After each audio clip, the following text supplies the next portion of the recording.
નમસ્કાર, બોડેલીમાં આપનું સ્વાગત છે. હું છું બરકતુલ્લા ખાતરી.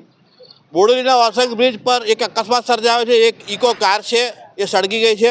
એમાં 4 વ્યક્તિઓ સવાર હતા અને મૈયતમાં ગયા હતા. ત્યાંથી પરત વળતી વખતે અચાનક જ તેઓ સખાન્દ્રાથી બોડેલી તરફ આવતા હતા. તે દરમિયાન મોડાસર ચોકડીથી બોડેલી તરફ આવતા તે દરમિયાન બ્રિજ ચડતી વખતે અગાઉ જ એ ક્યાંક થોડુંક આગ લાગી અને તરત જ તેઓ ઉતરી ગયા. બચાવ થયો, પરંતુ આ કાર આખી સળગી ગઈ છે.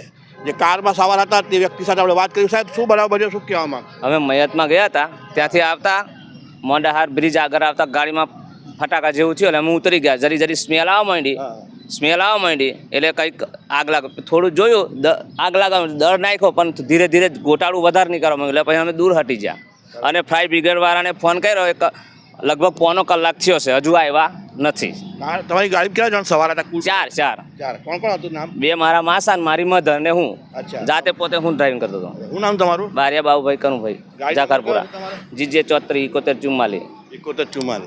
તમે ત્યાં જે ગુજરી ગયા હતા, કોણ ત્યાં તમારા સગા? એ મારા મામા થાય. તમારા મામા? હા. અંત્યેષ્ટિ થઈ ગઈ એમ ને? પછી હમણાં જ આવું પાછા? હા. તમારું કયું ગામ છે? જાકરપુરા. અને જે લોકો અંદર બેઠા બધા જાકરપુરાના જ હતા? ના, એક માસા મારા ધોળીવાવથી ને વડોદરાથી આવ્યા, એ હાથે આવ્યા અને ઘેરથી મધર. એમને બોડેલીથી હું લીધું. બાબુભાઈ બારિયા બાબુભાઈ કનુભાઈ, જાકરપુરા. ગાડી આખી આપણે સંપૂર્ણ ભસ્મીભૂત થઈ ગઈ છે. હો, સળગી ગઈ. હે ને? તમે ફાયર બ્રિગેડ કોઈને બોલાયા છે? હા, ફોન કર્યો તો, પણ હજુ આવ્યા નહીં. અચ્છા. કેટલો સમય થયો? લગભગ આગ લાગી ત્યાં કલાક થવા આવ્યો. સમય થયો આગ લાગે? કલાક જેવું થવા આવ્યું. કલાક થઈ ગયો? કલાક જેવું આગ લાગી છે અત્યારે? ટાઈમ જો, પણ કલાક તો થવા જ આવ્યો. બરાબર. અમે એ સ્થળ પાસે ઊભા છે. તમે દૂર અમે ઊભા છે. ગાડીઓ પણ અહીંથી અવર જવર કરી રહી છે. તમે દેખો, અહીંથી થોડુંક ખ્યાલ આવશે ભાઈ, જરા દેખાડો. અને જે ધુમાડો દેખાય છે અને રોડની પેલી સાઈડ પર એક ઇકો કાર છે. હજુ સુધી જે CNG એટલે બોટલ છે એ ફાયર નથી, જો બ્લાસ્ટ નથી થયો. જનરલી આ પ્રકારનો બનાવ બને ત્યારે એના જે ઓરિંગ અને જે બીજા સાધન હોય જે રબરના, એ સળગી જાય. ત્યાર પછી એકદમ ગેસ પ્રચંડ વેગથી નીકળે અને જે બનાવ બનતો હોય છે ત્યારે બોટલ ફાટતો પણ હોય. અમે જ્યારે ઊભા છે તો ટાયર 4 સળગી ગયા છે. એ 4 ફૂટા પણ છે અને એનો પણ અવાજ આવ્યો. તે વખતે સાથે આજે હજુ બોટલ અહીં જે લોકો ઊભા છે તે લોકો જણાવી રહ્યા છે કે હજુ બોટલ ફૂટ્યો નથી. લોકોને જાનમાલની સલામતીને લીધે અહીંથી કોઈને અવર જવર કરવા પણ લોકોને રોકે છે. જે લોકો વ્યક્તિગત જતા હોય તે સાધનો હાઈવે છે એટલે સ્વાભાવિક રીતે અવર જવર કરી રહ્યા છે અને લોકો પણ એમને સલામતી માટે કરીને રોકી રહ્યા હોય અમે દેખી રહ્યા છે.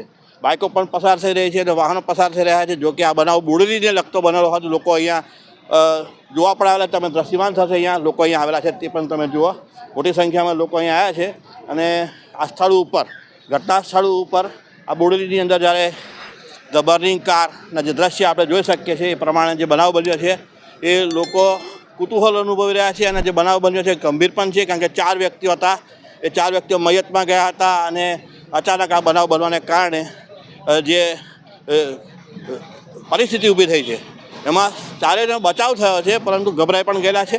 અને મૈયતમાંથી પરત આવતી વખતે બનાવ બન્યો, સગાવાલા હતા, સંબંધી હતા અને અચાનક આ બનાવ બનવાને કારણે અહીંયા જે પરિસ્થિતિનો સિનારીઓ ઊભો થયો.